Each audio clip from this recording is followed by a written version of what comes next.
So, and thanks very much to Kevin and David, who had some dialogue with me and kind of invited me to be part of your meeting tonight.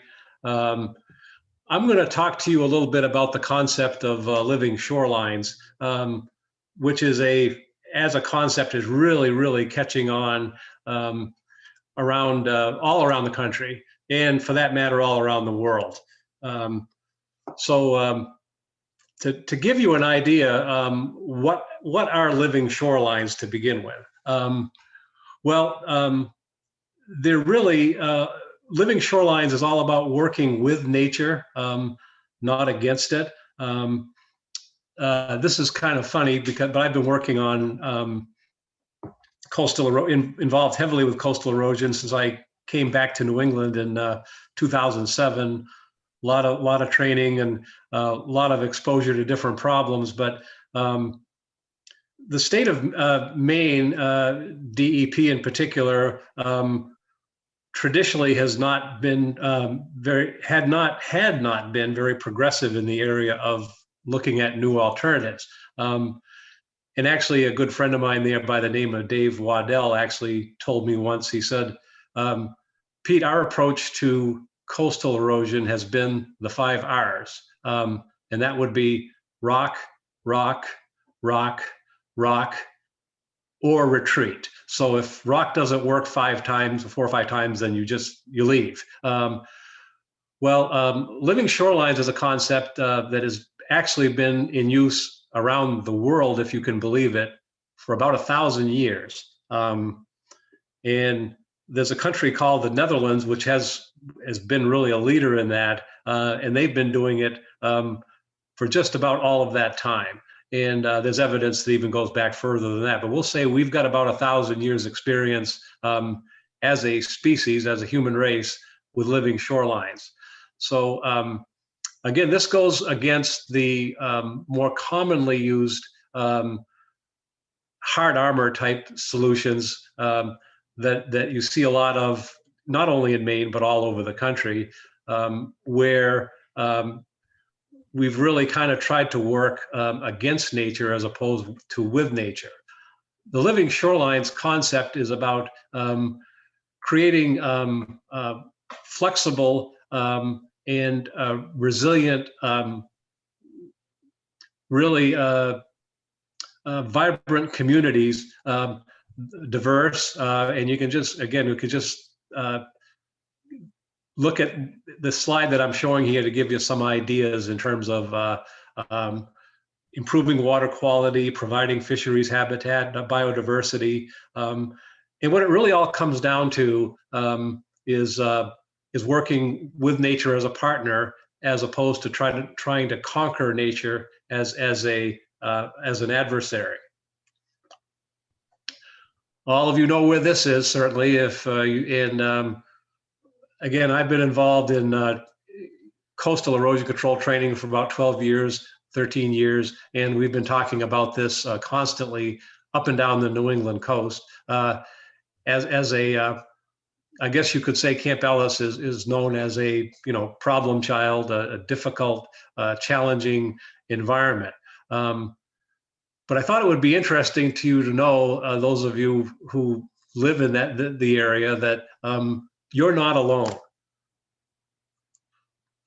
This is a shot from Plum Island.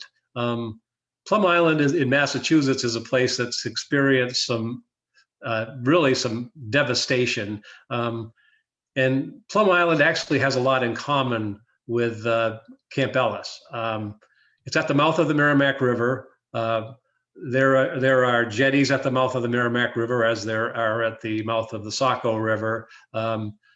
There is basically a community that was built on pretty much a sandbar, if you will, very close to the ocean, very fragile. And the converging forces of sea level rise, changing temperatures, more water in the atmosphere, more severe storms. Plum Island has been under assault for a long time. And my first visit down there was about 12 years ago, where a house had actually fallen in to the ocean, but now many more have since that time. So you're not alone. This is Matunic Beach in Rhode Island, another very vulnerable place. And if you look at the slide here and kind of look at where it says erosion zone, to the right of that, you can see a very fragile area. Well, the problem at Matunic Beach was they were pretty convinced that based on the damages that they were seeing, that eventually there was going to be a break there. And so the people in East Matunic, the people in anywhere to the right of your screen, were going to be cut off from land access to their homes. Now, this ran into some obstacles in terms of doing anything about it, because Rhode Island traditionally, and that is changing, but traditionally Rhode Island has been pretty much about letting nature take its course. And of course, the people in Matunic Beach were outraged and saying, well, you got to do something. You want to, maybe it's great that you want to let nature take its course, but we're going to have a whole bunch of taxpayers that are not going to have land access if we don't do something to put in some revetment. So there's been some compromises made there. But this is a place I actually visited about for the first time. I think it was 11 years ago. Walked into the town office, sat down with some of the town officials, and we were talking about the challenges that they had. One of the town officials looked at me and pointed at me and just said, "We are looking for a permanent solution." I said, then you're not talking to the right guy, because I can't offer you one. There are no permanent solutions to the challenges we have right now in terms of rising seas, tidal, more and more tidal incursion, and inevitably, the fact of the matter is, in the big picture, looking down the road, there's going to be some areas that we're going to have to abandon. We're not going to be able to protect all of our shorelines. But in the meantime, there are some things that we can do, and that's really what I'm here to talk to you about tonight. Now, this is a shot from the Netherlands, and again, the Netherlands have been employing living shorelines for about 1,000 years that we can document, and they're very good at it. And we should pay attention to what they're doing, because they have actually succeeded in building a country that's about 50% below sea level. 50%, if nature had its way, 50% of the Netherlands would be underwater right now. The land, quote unquote, that they use, half of it would be gone. And that's probably some pretty good people to listen to about what maybe we should be doing. And what did the Dutch do? Really flexible systems, dikes that were made up of, most of their dikes are made of a combination of earth and plant material. Pretty simple, but really they've been for 1,000 years have been employing the living shoreline concept. Now, the Corps of Engineers has been paying attention too, and in 2017, they came out with nationwide permit number 54. So in 2017, the Corps of Engineers got together and determined that, you know what, we need to be embracing the concept nationally of living shorelines. Now, big problem. Every state handles coastal erosion control in a different way. And it would kind of be like if we went to war and you had to organize 50 different militias from 50 different states. Kind of like George Washington had to do, although in 1775, 76, he only had to organize 13 states. So we've got every state doing it their own way. And in 2017, the Corps of Engineers said, look, all the states need to be embracing this concept. And to date, if you take the states that run from Maine to Texas, I believe there's 18 states that have coastal property from Maine to Texas. 14 of them have actually adopted some form of at least involvement in living shorelines. 4 have not at all. And within those 14 states, we're kind of all over the place in terms of what we do. Partial adoption, a little bit of adoption. The real encouraging thing is that in Maine, we've made some real progress, and the DEP, Department of Environmental Protection, has really altered the way that they've approached this. And actually, this started a couple of years ago. The first encouraging word we got was at a coastal erosion control event that my company, then EJ Prescott, I retired middle of last year, put together a coastal erosion control forum. The keynote speaker was Melanie Loizem, then and still the deputy commissioner. And in her remarks, she said, "We know we need to be looking at alternatives. We know that what we've been doing has not been keeping pace with where we need to be. We are opening up," and they have.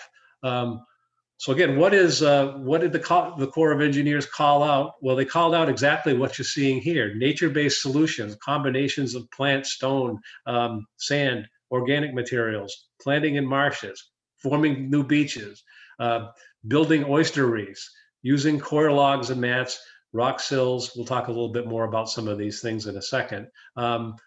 Low-profile breakwaters, marine mattresses. So these are all tools for living shorelines solutions, and I'll go through a few of these just very briefly. But I wanted to add one thing that in the year, this is also, this whole effort, if you will, couples with the fact that there's a real urgency because sea levels are rising.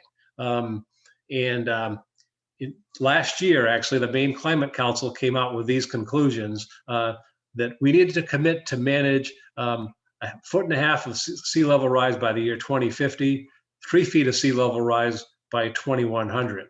To give you a little perspective on how important this is, or how critical this is, if you can imagine Miami, Florida, having 3 feet of sea level rise by the year 2100, keep in mind that that there actually is about their mean elevation of Miami-Dade County is 1.8 feet above sea level. So they got a major problem, right? But these are the conclusions that the Maine Climate Council came out with, and they're very sobering. And this really just underscores the fact that if we want to save places, and of course we want to save places like Camp Ellis, we're going to have to go on offense and take action. Letting nature take its course, the old Rhode Island solution, that's not going to do it. The encouraging thing, again, even before Melanie Loizem spoke to us a couple of years ago in Brunswick, living shorelines were starting to get permitted in Maine. And there's a consultant in Freeport, Maine by the name of Barney Baker, and he actually designed this solution on Chebeague Island, and there's a before and after on the left. So they use something called erosion control blankets, turf reinforcement mats, and they used marine gabions. And if you see that, there's a little on the left-hand picture, you'll see there's a little you'll see some dark with some. These are gabions, if you will, which are baskets made out of high-density polyethylene filled with rock, flexible structures. I'll show you some better pictures of this technology in a minute. But this really was a true living shoreline solution that was installed about 10 years ago on Chebeague Island. And to the right is what it looks like today. So they were able to put in, if you will, a living shoreline revetment, kind of a soft hard armor combination. And as an end product, we're able to get what you see on the right, which looks natural. It looks like nature put it there. And that's really the true beauty of living shorelines, is that you can mimic what was there before the erosion, before the issues. And I'll bounce ahead to another, which this is another slide that shows the marine gabions a lot in more clear detail, I guess. This is in Harpswell. I got invited down to this site by a guy named Will, an engineer actually, Will Haskell from Goral Palmer, and he said, "Pete, I've got a problem. I've got an embankment that is falling in, and it's right next to Route 24, with the main artery in the West Harpswell, which goes down to Orr's Island and Bailey Island and so forth." He said, "We've got to do something." And of course, the state of Maine wasn't going to allow, he didn't really want to go in with a bunch of rock. So we actually came up with a solution that involved, above the marine gabions, you can see that slope was stabilized with erosion control blanket. Topsoil was brought in, it was vegetated, and but the whole thing is being anchored by that row of marine gabions, double row actually, that you see at the bottom of the picture. This again is really a living shoreline type solution that utilizes a variety of solutions to put together a plan. In living shorelines, you see a lot of what they call coir fiber rolls and mats. It's coconut fiber. It comes actually from the husk of the coconut. And what's special about this fiber is that it's long-lived. It's temporary. It'll go away, but it will last in a marine environment. It'll last anywhere from 5 to 7 years. So what we're looking to do in 5 to 7 years in this case is get some vegetation established, bring back the native vegetation, and ultimately have the vegetation stabilize that area as it did traditionally. A real fascinating technology is something called wave attenuation. Wave attenuation means that you actually use the energy of the waves to rebuild beaches. This is a proprietary product called reef balls that were installed in another project that I visited several times at Stratford Point in Connecticut. At Stratford Point, they were having a major erosion issue. They were losing beach. They tried some different solutions, but ultimately brought in the reef balls. And again, what these are is really artificial reefs. And what they do is they mitigate wave action. And as the waves pass through these things and then retreat, sand or organic material is dropped behind these things. So in this case, it's sand. Washes through these things as the tide comes in, but at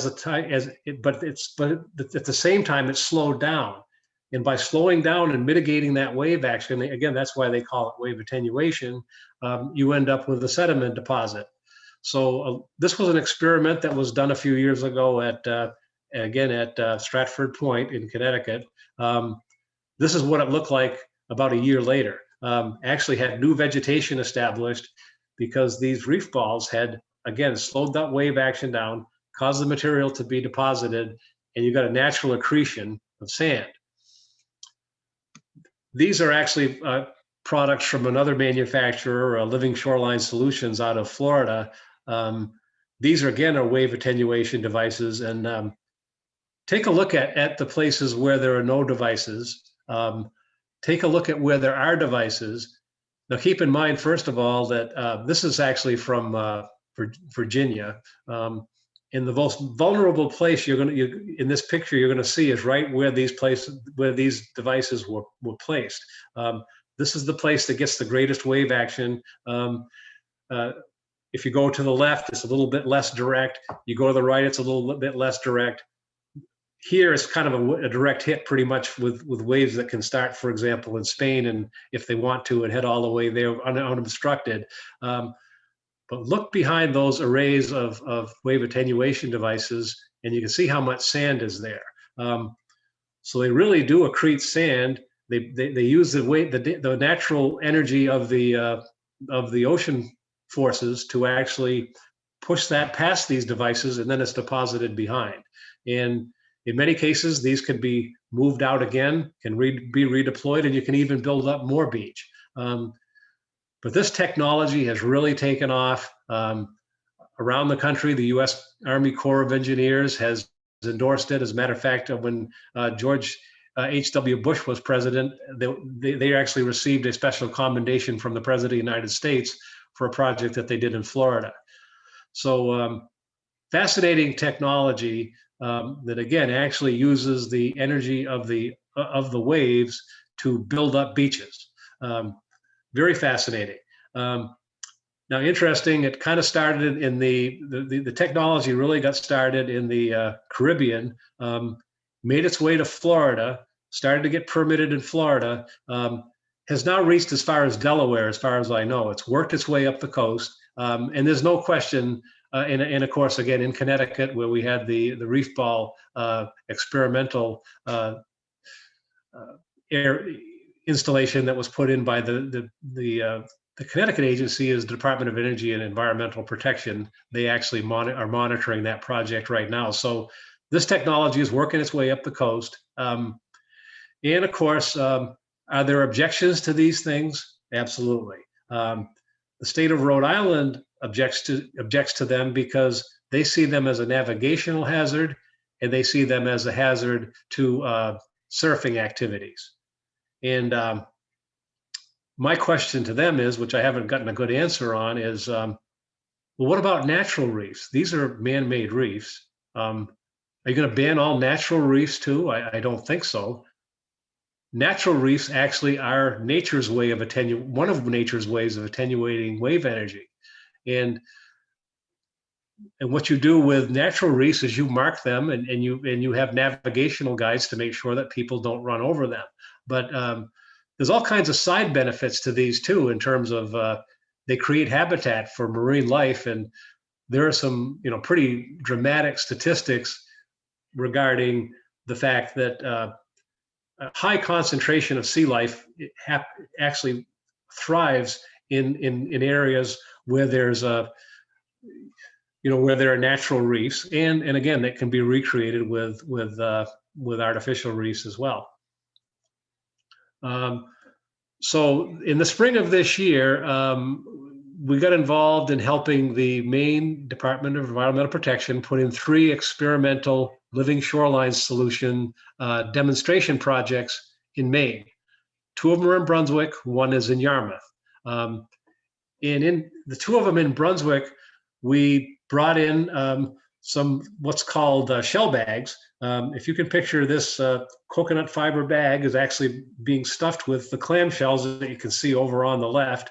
And we produced about 330 of these, and these were used on the 2 sites in Brunswick, both on McCoy Bay. So one of the 2 sites on McCoy Bay was here, and you can see a combination of logs and the shell bags being used in that setting. Then over on Wharton Point, here's a shot about 6 months after installation of the shell bags in place, and these were placed on an embankment that was eroding at Wharton Point. Right next to it, an experimental installation, evaluation, if you will, installation of marine mattresses. This was done right next to it, also at Wharton Point.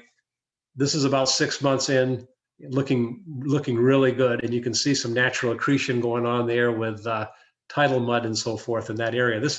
Wharton Point is a major clam flat, and very busy with commercial clammers.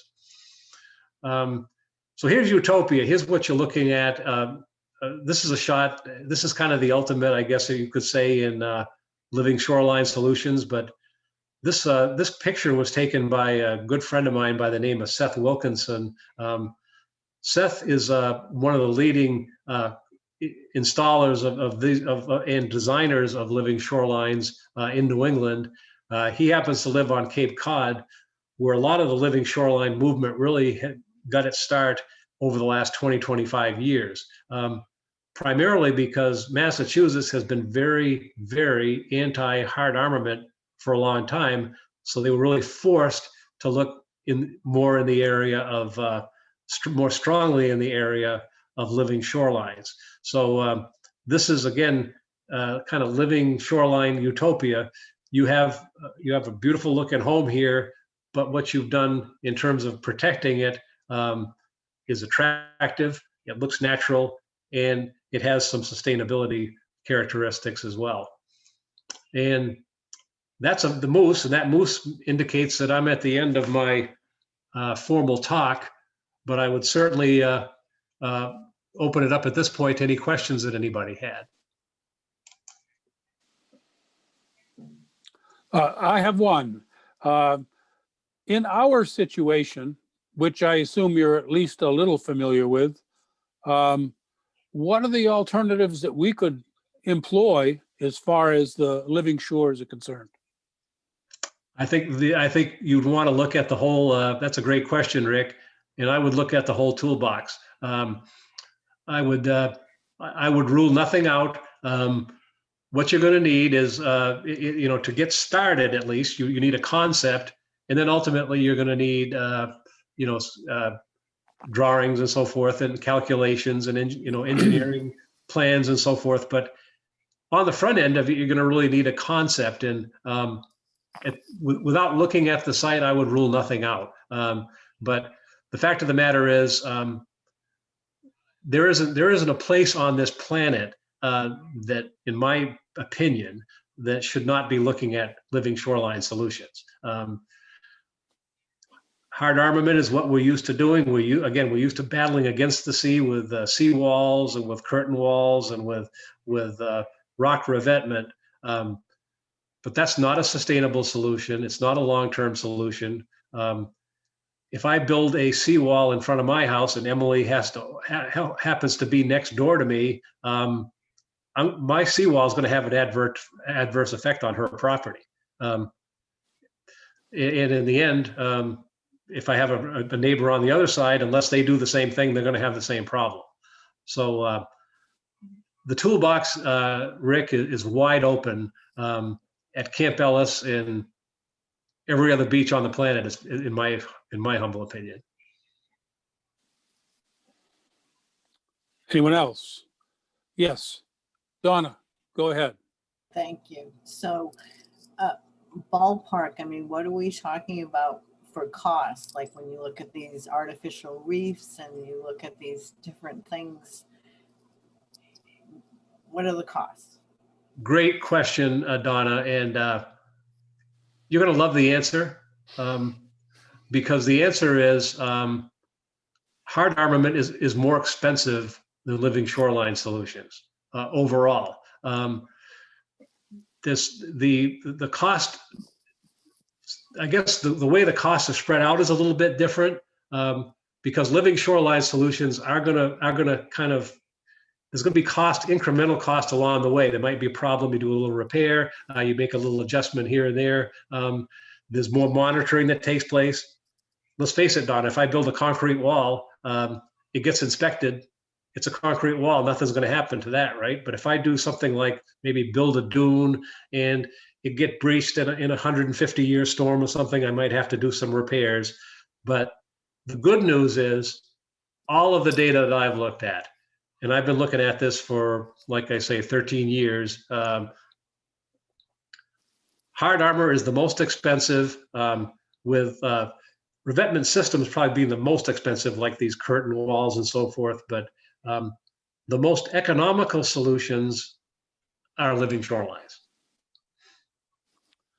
Peter, I don't know how familiar you are with what the Corps has proposed for Camp Ellis. Right now, we're looking at a 750-foot spur, same height as the existing jetty, extending south to north into the bay, about 2,000 feet and running parallel to shore. In addition, they want to put in 350,000 cubic yards of sand. That's supposed to cover a project area of about 3,000 feet. Questions have been asked in the past as to what happens north of this project, and no answers have been provided. I guess I'm going to take a left turn here and say, given what they've proposed in the past, what is the likelihood, in your opinion, that the Corps will go back and devise some sort of a living shore solution? Here's what I believe, Rick. I believe the living shoreline alternative has a much better shot than it did when that spur was first proposed. And I've been kind of following this for the last dozen years or so, but you folks can probably pinpoint, when was that proposal made initially? 2006. See, that was a year before the Corps of Engineers came out with the document that I just explained to you. And what I do remember is I've been, probably a lot of you have been too, every other year I've been going to the main beaches conferences and listening to people talk about sea level rise, listening to people talk about different concepts. And I do remember a professor from University of Southern Maine who, I guess it was, excuse me, yeah, I guess it was University of Southern Maine, yes. And anyways, faculty member anyways, and he said, that's not going to work. He actually wrote an op-ed for the Portland Press Herald about that. Yeah. I, personally, I'm not a fan of it. To me, again, that's just my personal opinion, but okay. And of course, let's switch gears a little bit and talk about beach nourishment, bringing in sand. In a way, I kind of get that. I mean, and just for example, I was at a beaches conference in Virginia Beach, Virginia, and they had a catastrophic storm down there a few years ago and lost their beach. Well, Virginia Beach loses its beach, it loses its economy. Pretty simple, right? No beach, nobody stays at the hotels, nobody eats at the restaurants, nobody wants to live at Virginia Beach. The place dies. So they spent, millions and millions of dollars on sacrificial sand. But economically, it made sense because no sand, no beach, no economy. But that's not sustainable. And that's going to be, you're going to have to do that again. And depending on when the next, just because you had a 150-year storm today doesn't mean that it's going to be 150 years before you have the next one. That next 150 years begins tomorrow. This gets very subjective, but when I saw that proposal, I think the time, you say 2016, it was like $43 million or something like that. The prices have certainly escalated. Go ahead. Yeah, but let's just say it was that. Well, funny thing is, the Portland Press Herald did a little poll, and they asked people, should we do it? It's going to be federal money, and they all said yes. Excuse me. I guess what I'm thinking is, if I'm a corn farmer in Nebraska, and hey, wait a minute, where's my $43 million? I didn't choose to live in a place that's not sustainable. Why are they getting $43 million of my money to fix something that probably isn't going to work anyways? Again, this gets subjective, and just my personal opinion. I'm just a huge fan of the concept of something that's worked for the Dutch for 1,000 years, and is seriously I have gaining no momentum all over objection. the country. I have no objection. What we're trying to find is something that works. We just need somebody to cooperate with us and give us something that works. So the problem, and the problem we're having, we are currently having, is spreading north. So eventually it makes it around to Old Orchard. Oh yeah. And all the time that it's happening, things are getting worse in Scarborough. So yeah. All right. That's a story. I don't need to beat it to death. No, well, you make a good point. I read a lot of military history. I'm just a history buff, and I won't mention the commander, but the commander in chief of this particular country, but it was Nazi Germany during World War II. I won't give any names. But one of the criticisms of the commander in chief was that by the time he made a decision, the need to make a decision, enough time had passed that a decision wasn't even necessary anymore, because events had overtaken the need to make a decision. That's scary. But Yeah, no- unfortunately, we see a Yeah, lot no of that. decision's a decision. Yeah, yeah, absolutely. Well said, Rick. Yeah. Unfortunately, we do. I'm with you. I'm with you. We're all there on that. Yep. All righty. Other questions? Just Michael. a quick question. It looked like you start to see results in just a couple years. Is that right? How long does it take for these living shorelines to get established? You broke up. I heard the question though, Michael, Good. just about how long does it take for them to really get established? That's right. Yeah, and to see Yeah. results. Well, obviously, vegetated solutions are going to take a few, maybe 2 or 3 years, maybe to reach maturity. But again, what you do with those vegetated solutions is you're taking some steps to make sure that you kind of hold the line until that happens.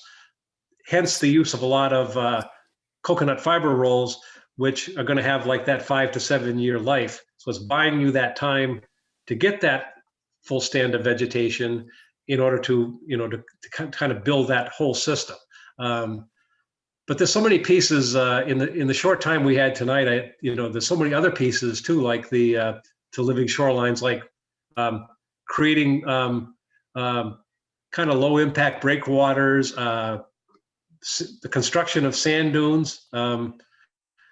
There's of course there's famous stories about New Jersey and all the devastation they've had on their shoreline. Well, 50, 60 years ago, they were bulldozing down sand dunes in New Jersey so they could build more houses. And nature put those sand dunes there to protect future houses, but they weren't paying attention.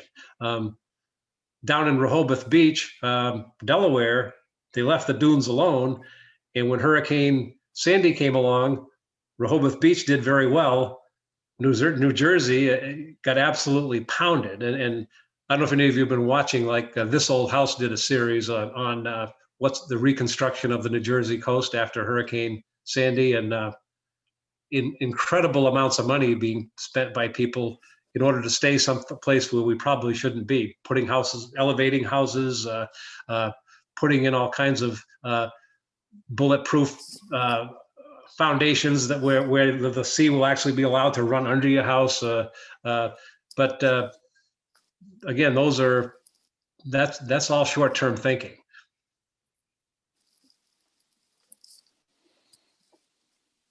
Any more questions? I have a question, Rick. Go ahead, David.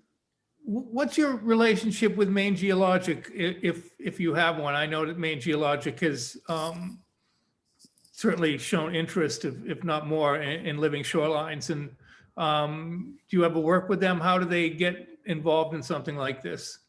They do, and the answer is yes. As a matter of fact, Steve Dixon from the Geologic Survey is a guy I know very well, and I might even dare to call him a friend. But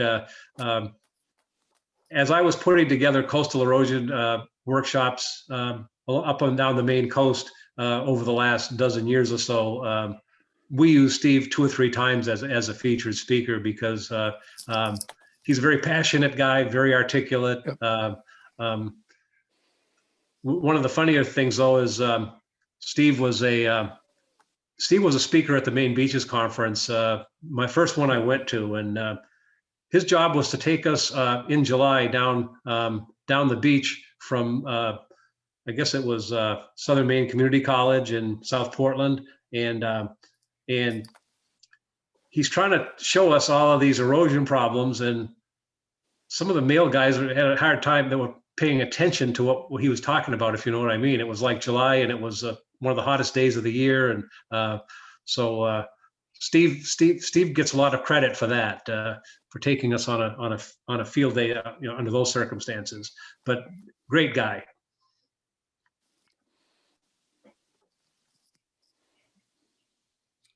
Are we all set? Apparently we are. Peter, thank you very much. Well, and I want to thank you all, and thank you, David and Kevin in particular, for kind of lining this up. But I appreciate the opportunity to talk to you folks, and would certainly be glad to continue the conversation in the future if it's warranted, and I hope it is. Me too. Thank you. Thank you. Thank you all very much.